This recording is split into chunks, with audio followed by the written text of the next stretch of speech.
दोस्तों ये मूंगा की बहन मूंगा की पता बता दी है।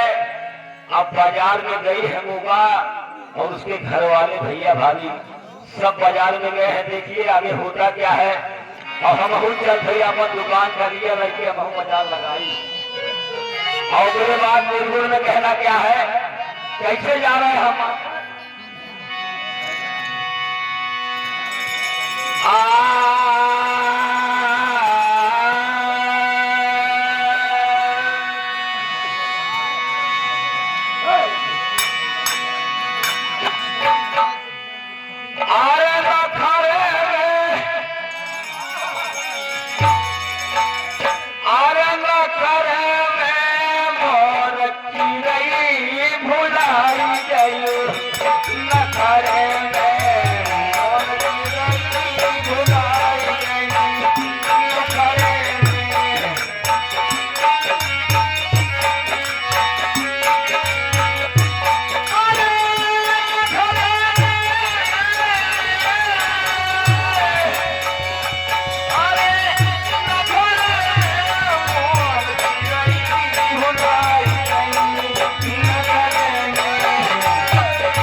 माता पिता सेवा न की आगे नहीं चला।